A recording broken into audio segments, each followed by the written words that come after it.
চৰকাৰী কৰ্মচাৰীসকলৰ কাৰণে এটা গুৰুত্বপূৰ্ণ আপডেট আহিছে। ইয়াতে আপোনালোকে দেখিবলৈ পাইছে government of India ministry of personnel public grievances and পেঞ্চনৰ ফালৰ পৰা ডিপাৰ্টমেণ্ট অফ পাৰ্চনেল ট্ৰেইনিঙৰ ফালৰ পৰা লোকসভাত কুৱেশ্যন এৰাইজ কৰা হৈছে। আৰু এই কুৱেশ্যনখিনি আছিলে overtime allowance under the code of wages 2019। তো অভাৰটাইম এলাউন্সৰ কথাক লৈ পেলাই ইয়াতে কুৱেশ্যন কৰা হৈছে তিনিটা, আৰু এই কুৱেশ্যন তিনিটা আনচাৰ কি দিছে আমি সেইখিনি কথা চাবলৈ চেষ্টা কৰিম।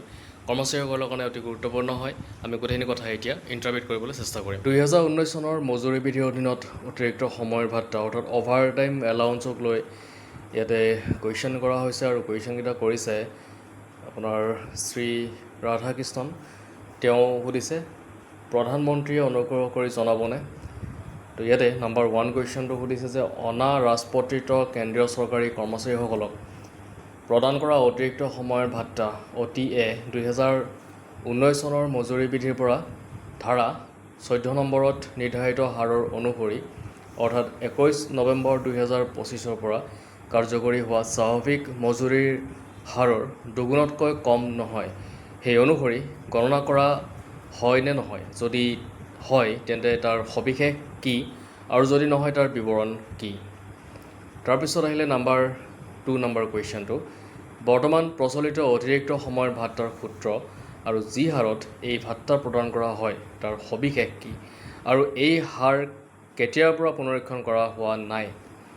তাৰ পিছৰ কুৱেশ্যনটো নাম্বাৰ 3 বৰ্তমান অতিৰিক্ত সময়ৰ ভাত্তা প্ৰদানৰ পৰা বঞ্চিত ৰাজপত্ৰিত কেন্দ্ৰীয় চৰকাৰী কৰ্মচাৰীসকলকো এই ভাত্তা প্ৰদান কৰাৰ কোনো প্ৰস্তাৱ বিবেচনাধীন আছে নে নাই, যদি আছে তাৰ সবিশেষ কি, আৰু যদি নাই তাৰ কাৰণ কি। এই কুৱেশ্যনকেইটাৰ উত্তৰ দিছে কৰ্মচাৰী ৰাজহুৱা অভিযোগ আৰু পেঞ্চন মন্ত্ৰালয়ৰ ৰাজ্যিক মন্ত্ৰী তথা প্ৰধানমন্ত্ৰীৰ কাৰ্যালয়ৰ ৰাজ্যিক মন্ত্ৰী ডক্টৰ জিতেন্দ্ৰ সিং।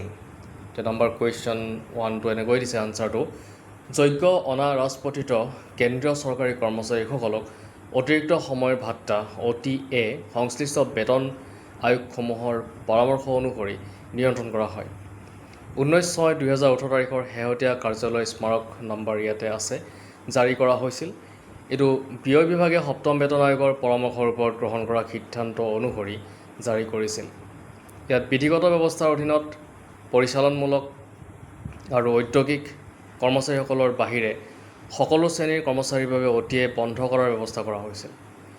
নাম্বাৰ 2 কুৱেশ্যনৰ আনচাৰটো এনেকৈ দিছে এই বিভাগে 19/3/2091 চনৰ তাৰিখৰ OM নম্বৰ ইয়াতে আছে জৰিয়তে যোগ্য কেন্দ্ৰীয় চৰকাৰী কৰ্মচাৰীসকলক প্ৰদান কৰিবলগীয়া OTAৰ প্ৰতি ঘণ্টাৰ হাৰ নিৰ্ধাৰণ কৰিছিল। বেতন আয়োগসমূহৰ পৰামৰ্শৰ ভিত্তি ব্যয় বিভাগে গ্ৰহণ কৰা সিদ্ধান্ত অনুসৰি এই হাৰত পুনৰীক্ষণ কৰা হোৱা নাই। নাম্বাৰ 3ৰ আনচাৰটো হ'ল OTA সহ ভাত্তাসমূহৰ ক্ষেত্ৰত যিকোনো সিদ্ধান্ত বেতন আয়োগৰ পৰামৰ্শৰ ভিত্তিত ব্যয় বিভাগে গ্ৰহণ কৰে।